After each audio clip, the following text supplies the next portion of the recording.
संजौली मस्जिद मामला एक बार फिर से गर्माता हुआ नजर आ रहा है। देवभूमि संघर्ष समिति ने दावा किया है कि संजौली की मस्जिद पूरी तरह से अवैध है और सरकारी जमीन पर बनी है। देवभूमि संघर्ष समिति की ओर से इस मामले में स्थानीय पक्ष के वकील जगतपाल ने रेवेन्यू रिकॉर्ड के साथ छेड़छाड़ होने की संभावना जताई है। उन्होंने कहा है कि अब तक के रेवेन्यू रिकॉर्ड और जमाबंदी में जमीन का मालिकाना हक हिमाचल सरकार के पास है। ऐसे में वक्फ बोर्ड की ओर से रेवेन्यू रिकॉर्ड पेश करने के लिए समय मांगा जाना शक पैदा करता है। साथ ही जगतपाल ने नगर निगम आयुक्त की अदालत पर उच्च न्यायालय के आदेश की अवज्ञा का आरोप लगाया है। मामले पर जल्द निर्णय न होने को लेकर अधिवक्ता जगतपाल ने मामले पर हाईकोर्ट जाने की भी बात कही है।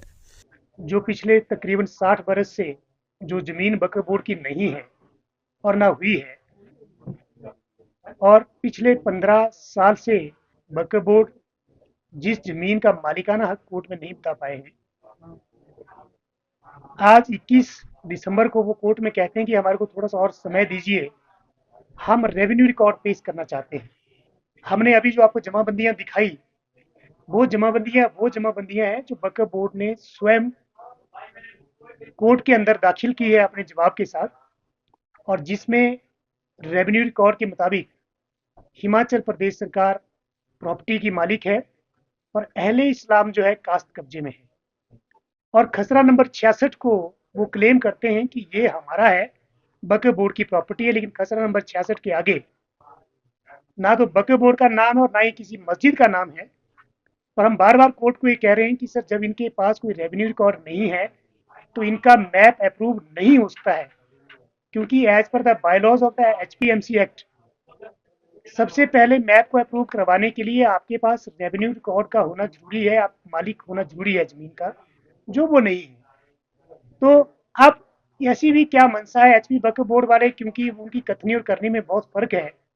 वो बोलते हैं और मुकर जाते हैं, और इसके बाद जो है हो सकता है कि किसी भी तरह से हो इस रिकॉर्ड में टेम्परिंग करवाना चाहते हो, किसी भी तरह की उनकी कोई और मंशा हो।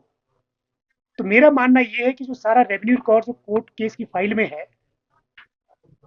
उस रिकॉर्ड में किसी भी तरह की टेम्परिंग अब ना हो, और हम आपके चैनलों के माध्यम से रेवेन्यू एजेंसीज, हमारे डिप्टी कमिश्नर साहब, हमारे डीपीआरओ साहब, हमारे एसडीएम साहब, हमारे तहसीलदार साहब, कानगो और पटवारी लेवल तक के जो ऑफिसर है हमारे, हम उनसे आग्रह करेंगे कि किसी भी तरह की टेम्परिंग करने की कोशिश इस रेवेन्यू रिकॉर्ड के साथ ना करें, क्योंकि ये revenue record already on record है और कोर्ट केस की फाइल में है।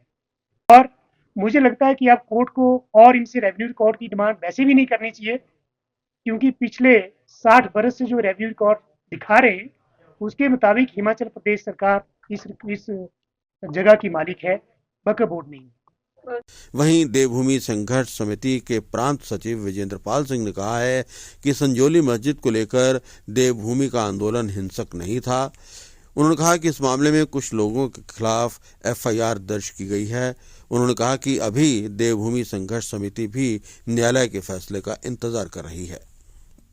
एफआईआर उसमें हुई हैं, बहुत से लोगों पे हुई है जो हम समझते हैं ठीक नहीं है। तो जो जगत जी ने आज बताया, ये भी आंदोलन का एक हिस्सा है, क्योंकि हम लोग एक डेमोक्रेसी में रहते हैं, तो कानून जैसे चलेगा उसके हिसाब से हमें भी चलना ही पड़ेगा। और जगत जी और देवभूमि संघर्ष समिति इस पूरे मसले को पूरे कोर्ट में उठा रही है और आपके सामने आज पूरा पेश किया है। ये भी इसका ही हिस्सा है। अब देखते हैं, जैसे 15 मार्च का उन्होंने कह दिया है कि 15 मार्च को ही गया, तो अब ये क्योंकि अभी 21 तारीख को ये फैसला आया है, तो इसमें हम लोग बैठेंगे। और अभी हम भी चाहते हैं कि चलो एक बार इनको चांस दे दिया जाए कि क्या ये कागज दिखाना चाह रहे हैं, क्योंकि इतना तो निश्चित है कि मस्जिद टूटेगी। 3 मंजिल उन्होंने अधूरी तोड़ी है, 2 मंजिल और भी टूटेंगी, क्योंकि वो मालिकाना हक प्रदेश सरकार का है। तो हमारा सिर्फ चिंता ये है कि आप बाकी प्रदेश में देख लो, आप उत्तर प्रदेश में देख लो, अगर कहीं पर भी पता लगता है कि ये मालिकाना हक सरकारी है या इलीगल कंस्ट्रक्शन है, इमीडिएटली उसका पानी बिजली काट के इवन ध्वस्त कर दिया जाता है।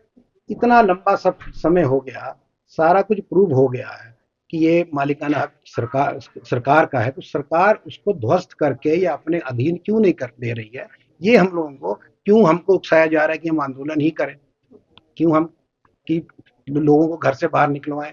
लोग टकटकी लगाकर बैठे हैं। पहले भी वो आक्रोश था, वो कोई ऑर्गेनाइज्ड आंदोलन नहीं था, वो हिंदुओं का, सनातन धर्म के अनुयायियों का, सभी का, लोकल रेजिडेंट्स का एक आक्रोश था जो उस दिन वहां पे आके निकला। तो कुछ गलत हो रहा होगा तभी उन्होंने आक्रोश आया। तो आगे भी हमारा कभी हिंसक ना हिंदू समाज हुआ ना होगा। और आपने देखा होगा विश्व में इतना बड़ा आंदोलन जो हुआ है वो अयोध्या आंदोलन हुआ है, उसमें एक भी सनातनी ने कहीं किसी की जान नहीं ली है। अपना बलिदान देकर ही हिंदुओं ने अपने आंदोलन किए हैं। ऐसा नहीं है कि दूसरों को जाके हम मारेंगे या पीटेंगे। हिंसक नहीं होने वाला है। हाँ, सरकार इसको उकसाना चाह रही है, इसको प्रोलॉन्ग करना चाह रही है, तो आप सरकार से पूछ सकते हैं कि ऐसा क्यों कर रहे हैं। 15 तारीख के हम लोग चर्चा करेंगे आपस में, और मार्च में 15 के बाद फिर देखते हैं क्या करना है।